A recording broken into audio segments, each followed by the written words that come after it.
everyone. I think I'm live.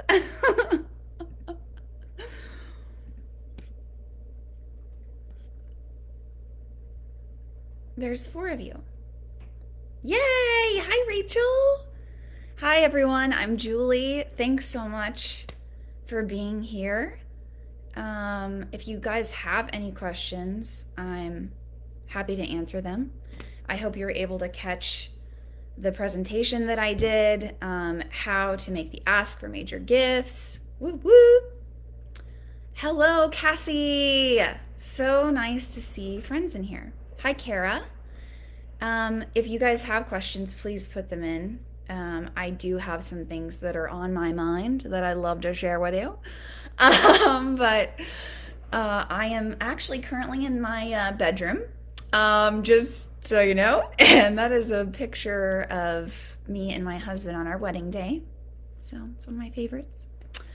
So that's what's behind me. And yeah, so I am a fundraising consultant. I'm a former major gifts officer and development director, and I have over a decade of experience doing that. And I'm based here in Los Angeles. And I am so grateful to Jess, who is just a total rock star. And there are over 700 people who have signed up for this summit, which is amazing. So I really hope that this is just an encouraging time where people can get some really great advice and best practices. My hair is doing something weird. Anyway, sorry. And that you can raise major gifts in any economy, people. It is possible. Okay, so I am hopeful for you, and I want to talk a little bit about something that you have absolute control over when raising major gifts. And it usually has to do with when I talk with clients and they struggle to raise major gifts regularly. Well, we talk about, why is that? Why do you struggle to raise major gifts? So I want to talk a little bit about that too. Hi, Jennifer. Welcome. I think you were the one who left me a really nice comment, so thank you. That was very, very kind. I'm so glad that it was helpful to you. So what is a major gift? It is a gift from an individual, and it is usually a one-time gift, although there are blended gifts that could be. Blended just means it's a combination of cash and stock and maybe in kind, perhaps, which all totals to a certain amount, but it all comes from one individual. Or it's coming from lots of different places from that one individual, let's say, but separate from blended gifts. A major gift, for some organizations, a major gift is $2,500. For some, it's $5,000. For larger or mid-sized nonprofits, a major gift is typically $10,000. And why that matters, $10,000 or more, is because it allows you to be able to prioritize your donors in a different way. All of your donors, regardless of whether they give $5 a month or $5,000 a year, are hopefully receiving a really high quality experience from you, but they're not getting the same proximity, they're not getting the same intimacy, and they're not getting the same amount of time. So the quality is still really high, the frequency is not as high. So that's one way to look at a major gift. Those individuals who give you a major gift are going to be closer to you, to the mission. They're going to hear from you more, hopefully. And that eventually leads to them increasing their giving, to them organically wanting to share your cause with others, because you're giving them a great experience. You're giving them a 5-star experience. So they're just organically so proud to share, because they know intimately the experience that they have giving to your organization, and they've built trust with you. You've built trust with them. So that's the ideal scenario. And I know I get that question a lot, but it has to do with you as an organization have to decide what is a major gift to you based on your budget, based on whatever makes sense to you, and how you can prioritize your time. So, are there any questions for those of you tuning in live? I'd like to prioritize you, friends. So if you have any questions, if you were able to tune into the presentation and you have some follow-up questions from what I shared about how to make the ask and the demo that I did and any of my tips, my great tips that I got for you. So why do people struggle to raise major gifts? Let's talk about that a little bit. And initially, people say, well, we don't really have time to ask one-to-one, right? Nonprofit leaders, fundraisers are overworked and got a lot of responsibility and under-resourced and out of time and all of these reasons, right, that are valid, they're true, they're real, and we have to deal with them. But I want to suggest that all of the things that we initially point to as to why we struggle to raise major gifts are symptoms. They're not actually reasons.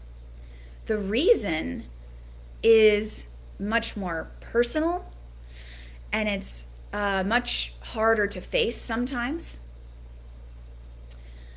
Yes, Tara, I'm scared to approach people. Still tips for this. Absolutely. So when we say we don't have time or we don't know how or we don't have any major donors, Julie, we don't have anyone who can give us $5,000. We don't have anyone who can give us $10,000. I hear that all the time. And then what ends up happening is we work together, and then within weeks, a few months, major gifts start coming in, $5,000, $10,000, $20,000 from individuals. And the biggest shift that happens there, yes, is skill set and know-how and what do I say, when do I say it, all of that. But it's actually something a lot more personal and intimate, like I was saying, which is your mindset and your attitude.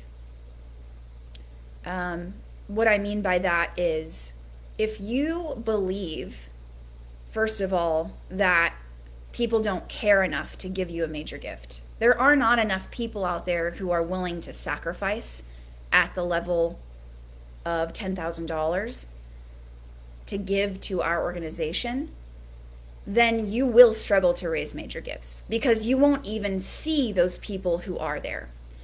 You won't even consider it an option because you've made up your mind. It doesn't exist. There's no one who can give this level. So you won't even see people as they are. You will see them. You will confirmation bias, right? I will look for the ways in which what I believe is right. And this limits raising major gifts, which is really unfortunate because it is something you absolutely have complete control over. There are people who are connected to you right now, who are connected to your organization, who could give you 4, 5-figure gifts in a very short amount of time. If you choose to, first of all, believe that they're just as generous as you are, and in some cases, even more generous than you. Generous people are able to give, especially in a crisis. Generous people don't give just because it's convenient. Generous people give because it's who they are and it's rooted in their identity. When something is rooted in your identity, circumstances change and you are still who you are. So if you choose to see potential donors and current donors and believe in the fact that they are generous people, you're a generous person. And if I approach you with that attitude, you'll rise to that occasion. You will. I've seen it happen over and over and over again. People you assume cannot give a major gift, you might be wrong about. Would you be willing to get curious and to investigate? And the best research that you can get on your donors is just talking to them and asking them. You can just say, hey, what would it take for you to give $5,000? What would it take for you to give a significant gift that's significant to you? That's another thing. Your own personal beliefs about money can get in the way of you asking for a gift that someone would want to give or be able to give. And it's probably bigger than the number you have in mind. $10,000, a one-time donation, might feel like a lot to you personally, and so you would never consider asking someone for that amount. And how it feels to you personally is actually completely irrelevant. And this is all about humility and courage. So asking for major gifts, I love that you brought that up, Tara, because it is about humility and denying yourself and your own instincts and your own impulse. Oh, that's a lot of money. I would never do that, right? You have to believe and humble yourself and believe that there are people who are more generous than you. And just because you do this work full time does not mean that you have a monopoly on caring about the people you serve.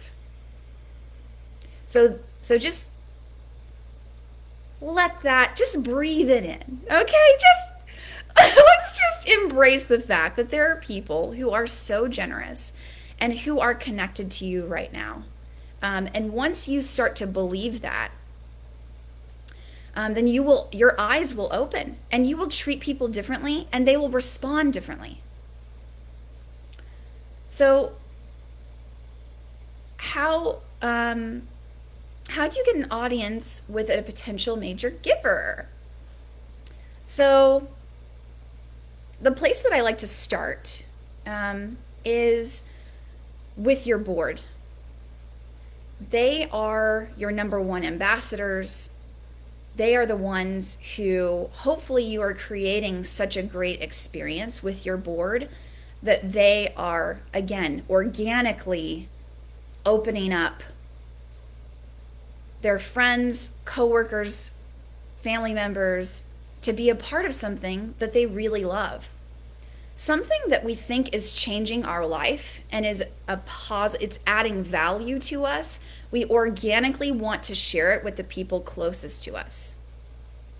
So you need to have major donors on your board. You need to have donors on your board. Let's start there. If your board is not giving, then of course they're not going to want to fundraise.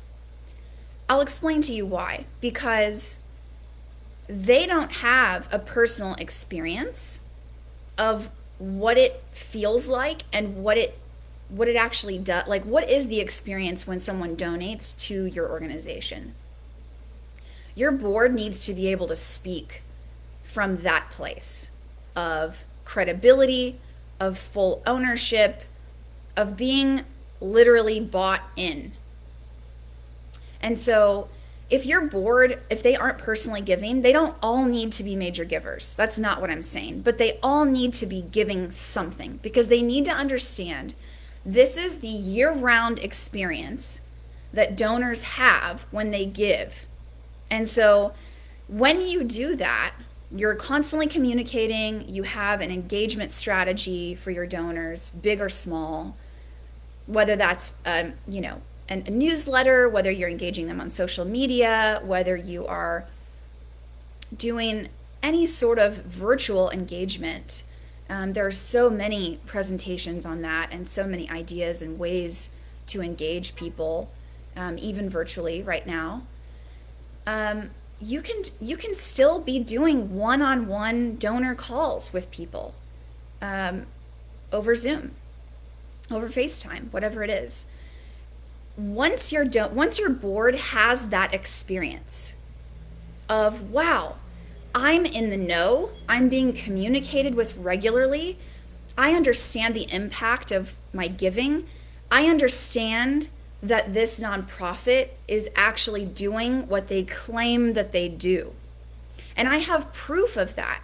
And it wasn't just a 3-month stint right around before I gave and after I gave, but it's something that is a consistent experience. You are building trust and credibility with your board doing that. And it is important for you to continue to build trust and credibility over and over and over again with them.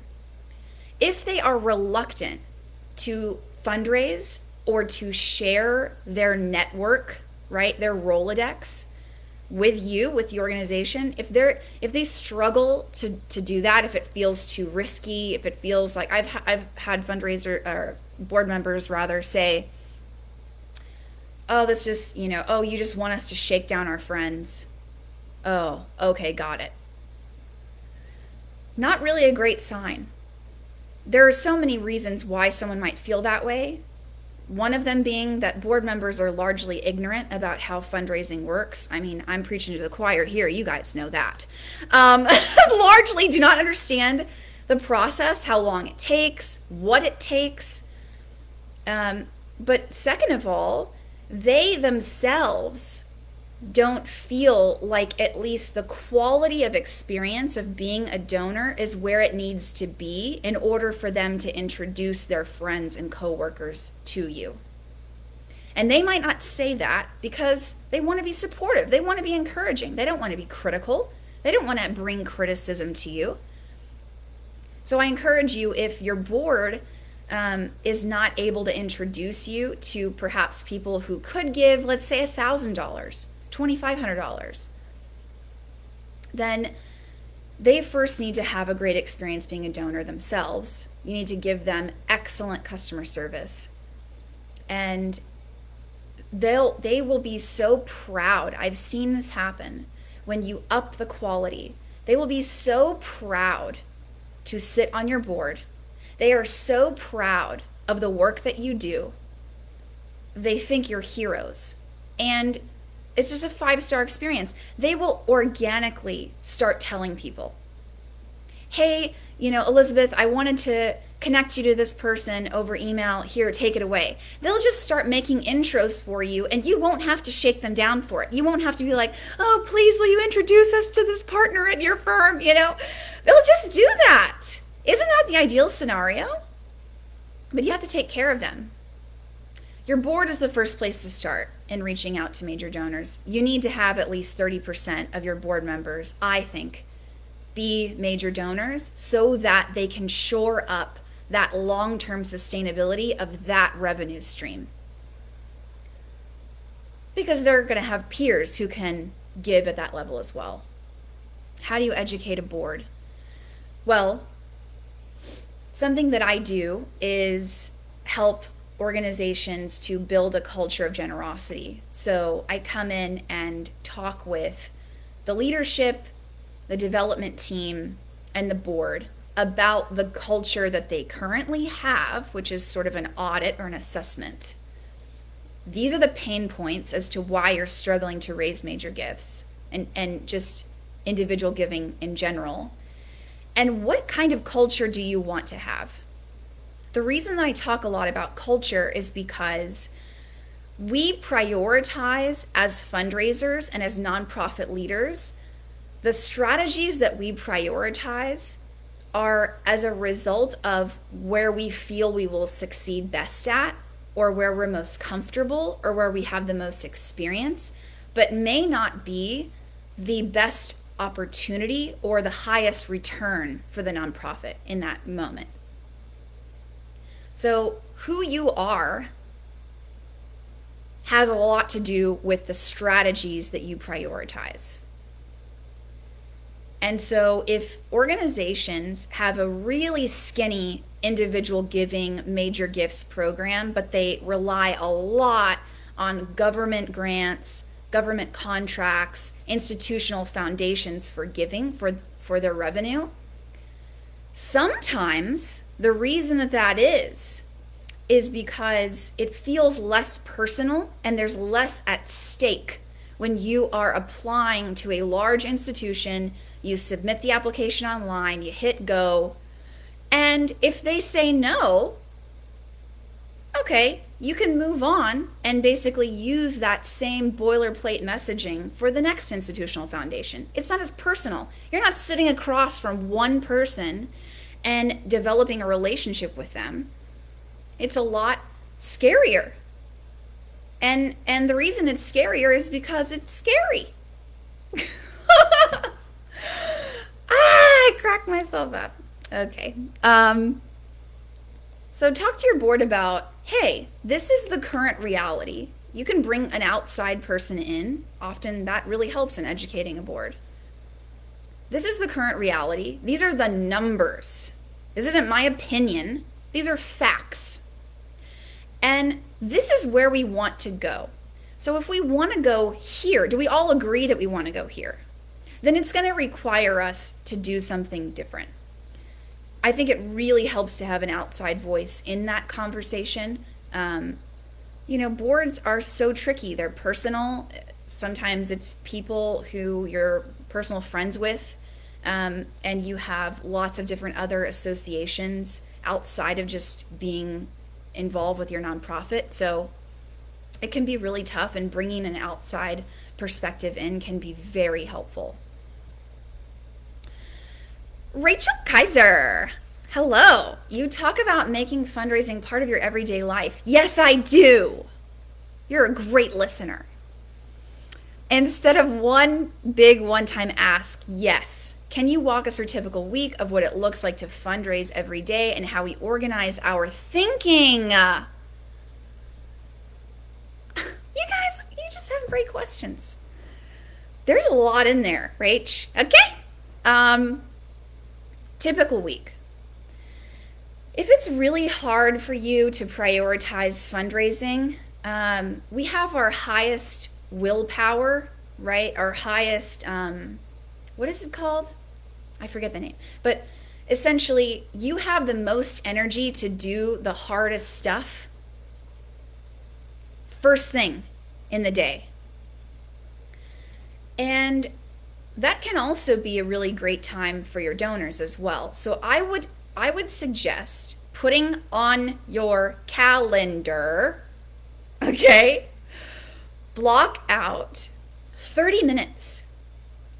And I want you to call 3 to 5 donors within that time.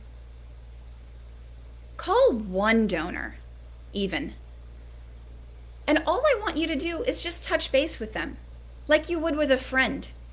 Don't you do that? Don't you just, hey, how are you? How's your week? What's going on? Yeah, I'll tell. And you're going to tell them about your week because you are running your organization. So you're going to tell them about what you're doing. You're going to talk to them about successes, about challenges. And then they might even say in that moment, well, how can I help? What a great question. You generous person. How can you? I will tell you. Well, right now we actually need more financial contributions. We're launching a new program. We're shifting to virtual. I'd really love your help with that. Oh, really? Well, how much do you need? These little check-ins can become an ask for something that can help you have flexible funding in the moment because you're staying in touch. You're prioritizing them at the top of your day. You guys, that communicates something to them. She's calling me first thing in the day. Rachel's laughing. Okay. Well, we're not on here live together, but okay. Yeah, just call donors at the top of the day. First of all, check in. Ask them how they're doing. Be there for them. Why don't you practice some generosity? and see how that changes the dynamic and how you start building this relational deposit in that person. Yes, follow up. Absolutely. Fundraising is the follow up. Anybody can ask for money. Anybody can muster up the courage to ask somebody for 10 grand.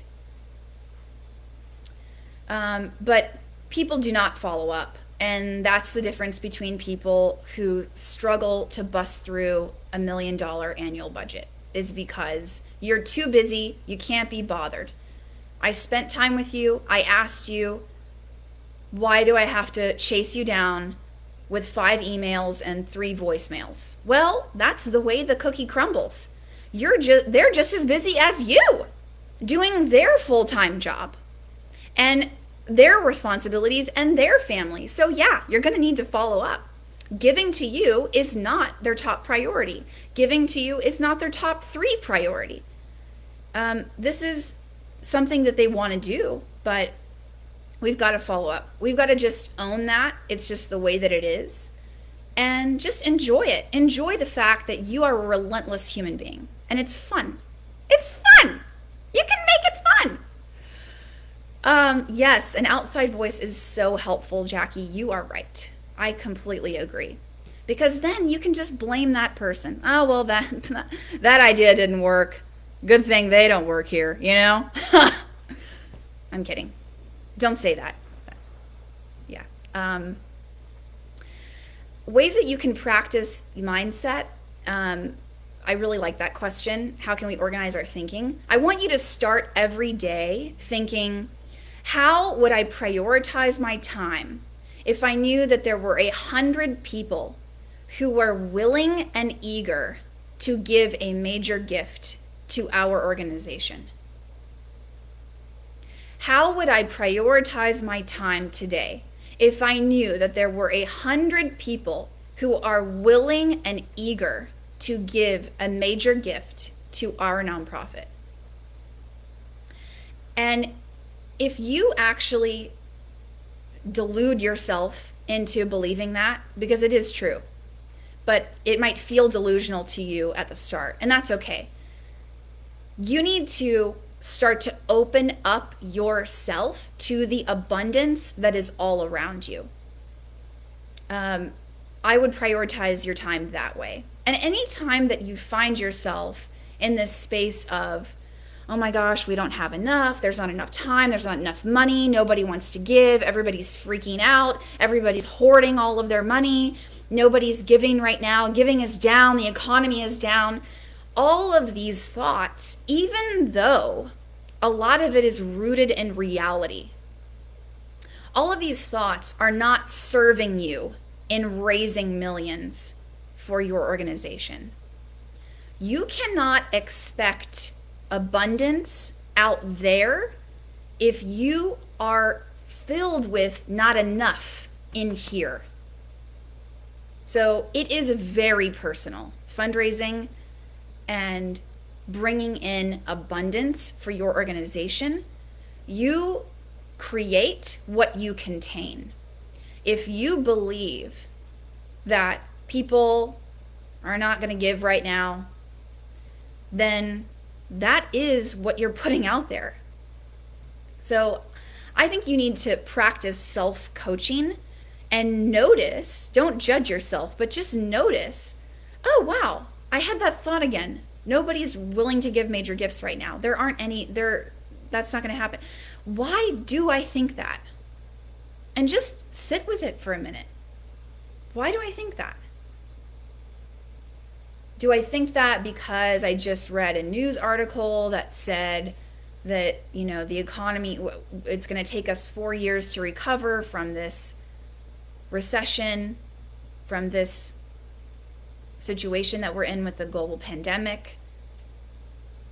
What is your frame of mind? And you have to build the discipline to believe the things that are actually going to create abundance and are going to help you get to where you're going. If there is a belief that you realize is not serving you, You have the power to change it and to decide to believe something else instead that will serve you. There is a lot that you can make up about the situation that we're in. You can look at it and you can say, wow, giving is going to go down.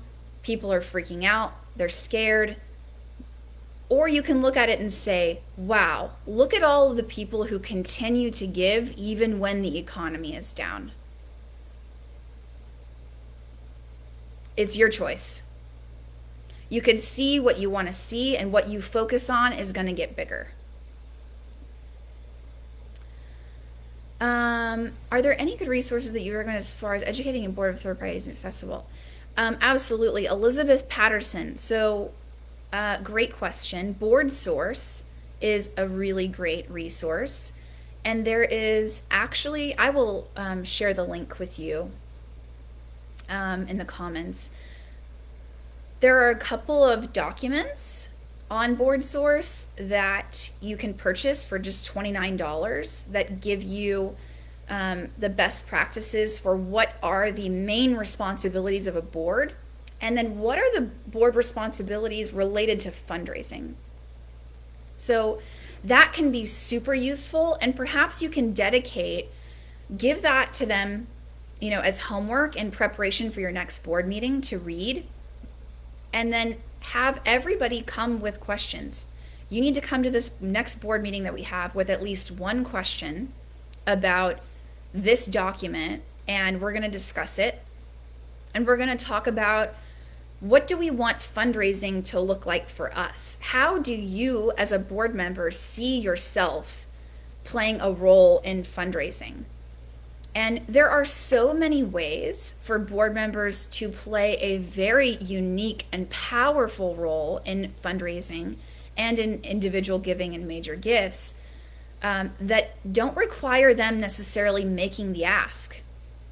And I would prefer, at least if you're still building your major gifts program, that you, the fundraiser, are making the ask, especially if your board members are new. What I want you to do is you make the ask with a donor and bring your board member with you to that meeting to confirm, to be a cheerleader, to share their own personal experience, their why. Why am I a board member? Why do I give? Join me in giving, right? So you can integrate that peer-to-peer ask. And they can see you demonstrate a really great ask. They can learn from you. So it's also educational for them. And there's more. It's building credibility and trust. They get to see you own it. They get to see you confidently ask somebody for a major gift. And so you're building trust and credibility with that board member as they join you on that call. I would recommend doing that if you're starting out, perhaps you have major gifts and individual gifts, people who've been loyal without really a solid strategy or program. So if you want to really professionalize and build out a new major gifts program, I would recommend doing that. We have been live for 33 minutes. Okay, does anyone have any other questions? Is there something else that I can really help you with? I want to be the most helpful. So I can talk more about abundance mentality. I can talk more about humility and how that affects fundraising, but I hope that answered your question, Elizabeth, about if a third party isn't accessible. Board Source is the resource for if you need bylaws, if you are rebuilding your board, if you need any sort of training or guidance, I would recommend going there first.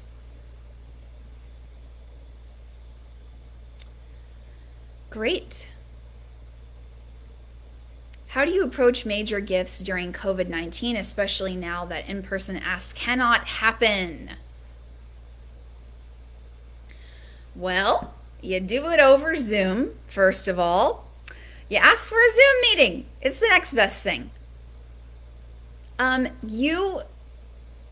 you need to, whether COVID-19 is happening or not, you need to be in a relationship with people, or at least know part of their financial situation, so that you're not asking when they just laid off a bunch of employees. So the timing needs to be right. And that just can be, you can figure that out with just a cursory Google search. It doesn't take long. This doesn't have to be a huge time consuming task. So it obviously, if you are in a relationship with a donor, if they've been around, or if they've given major gifts in the past, or you have the sense that they could give major gifts, and you experience them to be a generous person, then you should be asking them now. Yes. I think some of the challenge too is that we tend to focus on the things that we don't have control over, and we make them really big in our mind.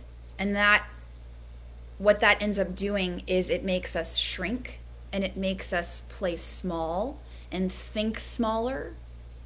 But if we focus on the things that we have control over, then we feel empowered, and we're able to think bigger than the current situation. So, yes, COVID-19 is real. Yes, it is economically impacting millions. That is true. And that is why fundraising in major giving requires courage. Because courageous leaders are the ones who really do well with major gifts, are not people who are just Pollyanna, pie in the sky, clueless optimists who are not aware of the current situation. They are people who boldly stare current reality in the face, and they choose to believe that the future is better than the past anyway. They choose to believe that the most money they're ever going to raise has yet to come. They choose to see all the generous people around them.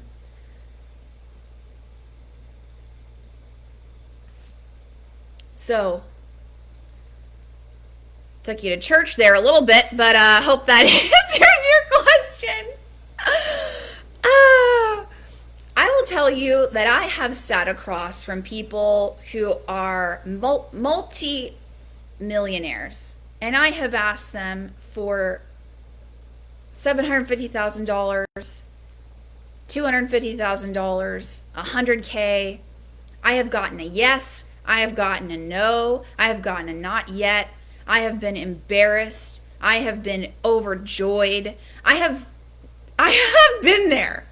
And I will tell you that I think it's not because I'm so amazing or something, or I have all this special experience, or I just, I'm just so wicked, awesome, and special person. I'm not, okay?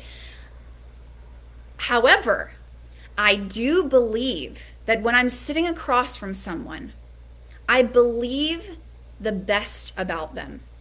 I believe that they are generous. Sometimes I realize I believe that they're more generous than they even think they are. And I attribute that to why I have gotten a yes when I've asked for transformational gifts.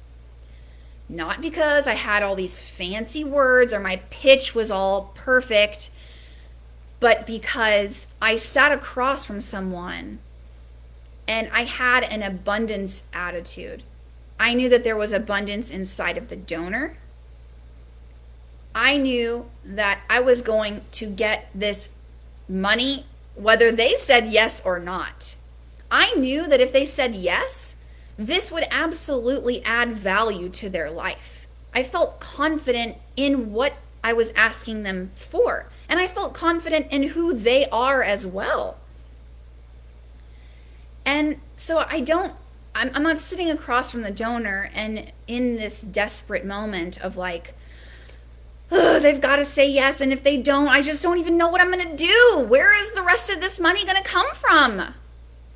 If you go into the meeting like that, the donor is probably just going to, oh man, this person, they really need my help. Wow, they're really up a creek over there. It doesn't really instill trust, doesn't really instill confidence. Do you really want to give your money to someone who's desperate? And the thing is, it can feel desperate. It can. But you can choose to see the abundance all around you, but you're not going to be able to do that if you don't first have the abundance within you. And I realize maybe this can sound too personal. It's not tactical. It's not strategic. I'm not telling you how. But it is personal. You're the one doing this. It's you. You're the one asking. So it's personal, honey. That's the way the cookie crumbles. Thank you, Rachel and Laura. Laura! Hi. It's so nice to see you. Yes, Rachel, you create what you contain. You are correct, madam. Thank you. That is very kind. Thank you, Stephanie. Great advice. Follow-up is so important. You guys know that. You're pros. So how else can I help you? How can I serve you in this moment? How would your approach be different with a business versus individual, or would it? That's a great question. Well, it would be different. Yes. That's the short answer. 69% of all the giving done in the US is by individuals. 5% is from corporations. People don't realize this. Yes, corporations have a ton of money. Obviously. Are they going to give it? That's the better question. That's the more relevant question. There are some corporations that are super generous, and I'm not saying that that's not a viable strategy, but every day of the week, I am going to prioritize individuals over corporations, period. Full stop. Unless you happen to be, in Houston and you are, one of your board members works at Exxon, and is like the head of Exxon or something, right? Unless that's the case, right, I would really prioritize that corporation. But individuals are really the ones who give. So yes, I teach that individual giving is really mission-rooted friendship. It's personal. Everything you do is all rooted in your mission, but you are building a relationship with that person. So is your board. It's not just you. They're building relationships with people, your volunteers, all across the organization. That is the ideal scenario.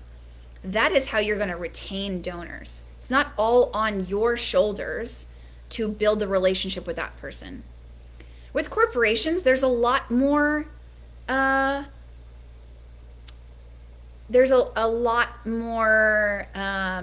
formalized needs, let's say. They're interested in, you might have an application that you need to fill out. It is relational in the sense that you will need someone within the company who can vouch for you or who is a board member, and that might unlock a corporate gift. They're interested in volunteer opportunities. They're interested in getting press and PR, and a lot of really small shops cannot accommodate those requests. So a lot of times corporate giving isn't really a great place to start and to look because it's not realistic for you. You cannot accommodate what they're looking for in charitable giving because sadly, oftentimes companies give simply because of the optics and the PR moment. And so unless you can provide that, and this is not every company, obviously, but a lot of times It is the case. We have to be able to prove that we're going to put your logo on our banner on our website. You're going to get this many views. We're going to shout you out in our quarterly newsletter, right? All of these things individuals are not going to expect. They're not going to ask you for. They're not even going to think of it. Plenty of individuals, they don't even really want the recognition. They want the acknowledgement, not necessarily the recognition. So I think that's one of the bigger differences between companies and individuals. Companies are looking for the external recognition and not necessarily the personal relationship. Individuals want to know that they are making a difference. And they want to get to know you, right? We often hear people give to people, and that is absolutely true. There are people who donate to organizations because I asked them, not because they're looking and Googling for an organization to give to that is saving the whales.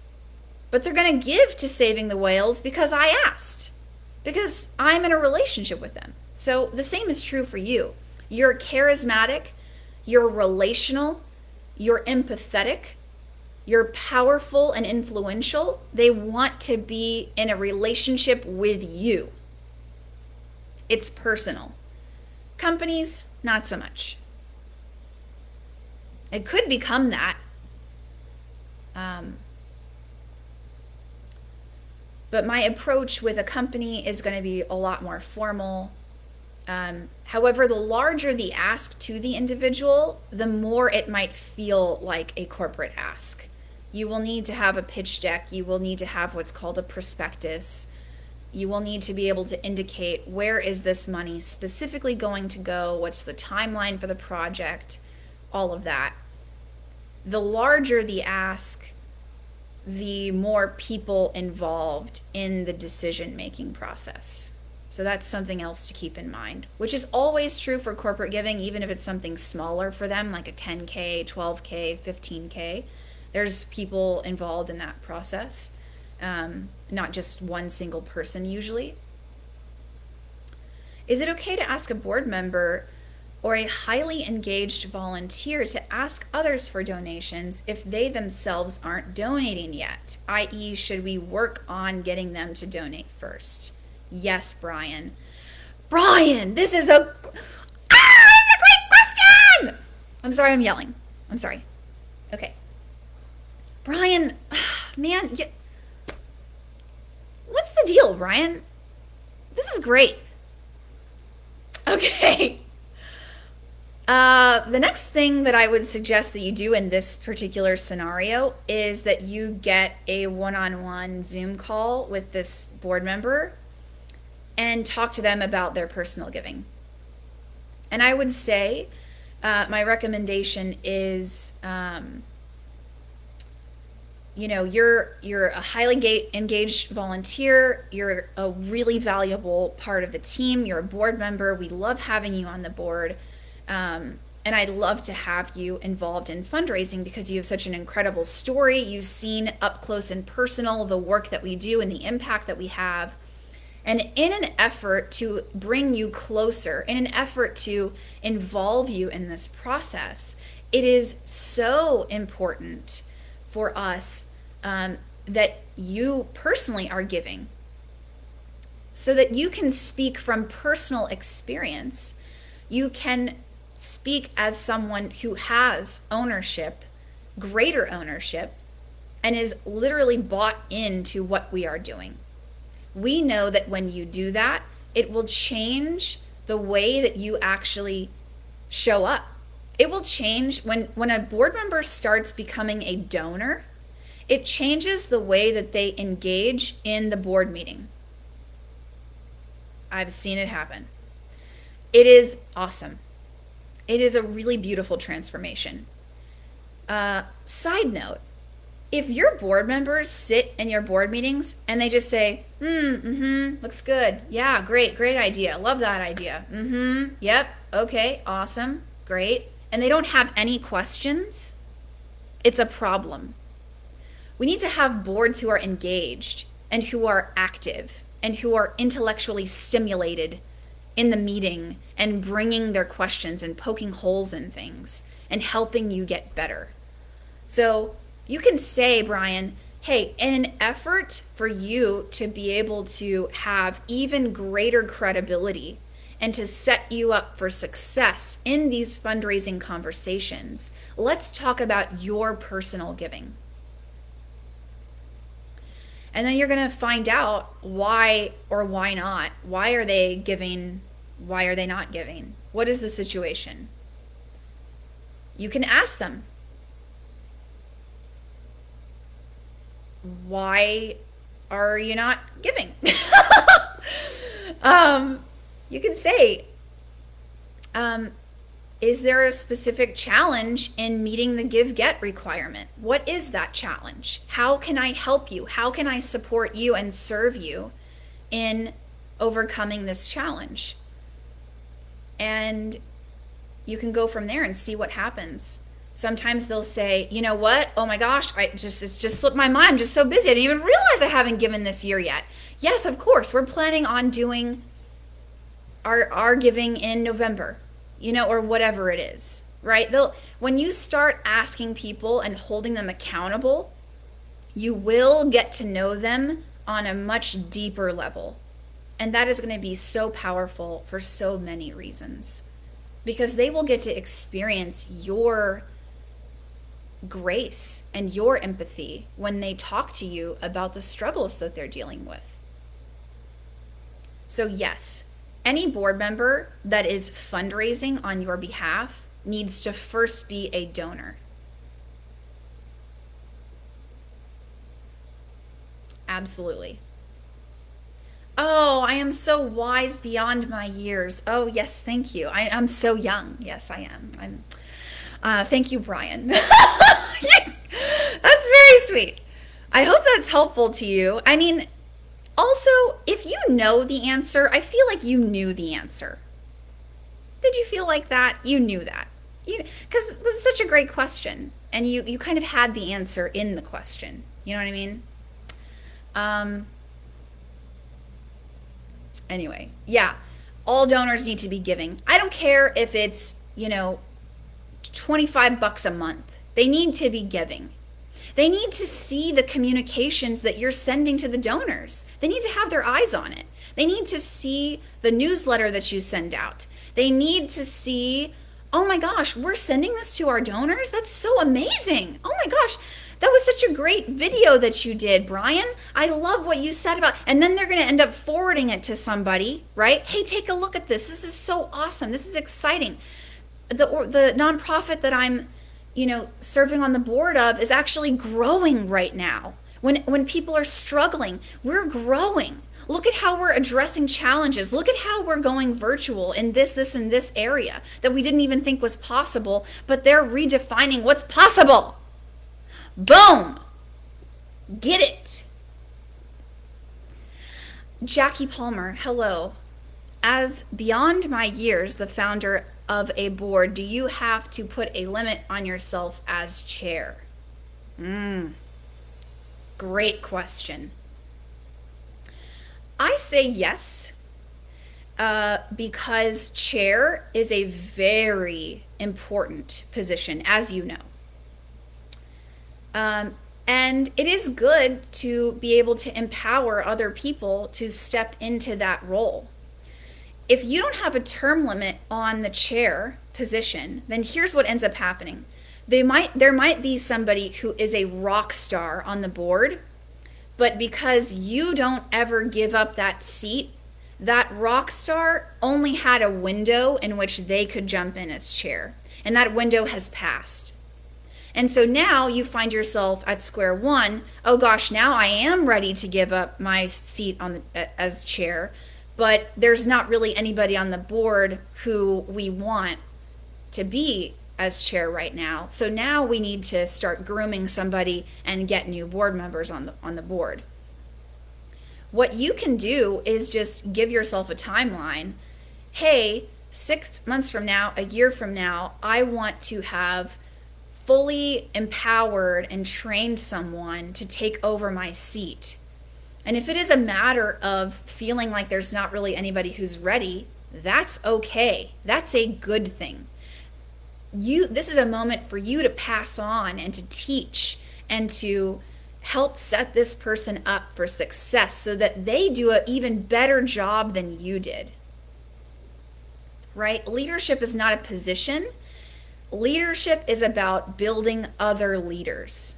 And so if you're not building other leaders, you ain't leading, you're just doing. Does that make sense, Jackie? Sometimes we hold on to stuff because we're afraid. We're afraid that people aren't going to be able to step in and do what it takes. We're afraid that it's just too big of a job and there's nobody who's available to do it. And that might not be true. So any decision that you're making based on fear is really not a great decision. It's not a decision that's going to build the future that you say that you want. Okay, we have about 2 minutes left before we need to hop off here. So I'm just going to share with you my website. I want you to go on there and I want you to join my mailing list, because how I'm talking to you today is, how I talk. Follow us on Instagram as well and Facebook, and I share lots of encouraging tips. I talk a lot about abundance mindset. I talk a lot about major gifts. I help people build their major gifts program if they have some individual giving, but they have a sense that there could be more, but they're not really sure where to start yet, and how to formalize that program. So I help organizations do that. I'm also a leadership coach, and I work with nonprofit leaders as a coach. And I love doing that because I believe in us. I believe that there is too much injustice and too much work to be done to play small. And I will not let you play small, because you're amazing, because the work you're doing is changing lives, because the world needs you, and ain't nobody got time to play small. So that's the work that I do. I'm honored to do it. Thank you for joining me today, and check out the presentation if you haven't already, How to Ask for Major Gifts. I am Julie Ordonez. I'm the CEO and founder of Prosphora Consulting, and I will see you guys online. Thank you so much for joining. And oh, you're Cassie's mom, Jackie. Amazing. Oh, she's so lovely and wonderful. So good to be connected to you. Awesome. And there's a freebie, guys, inside the portal. So make sure you get that as well. Thank you, everybody.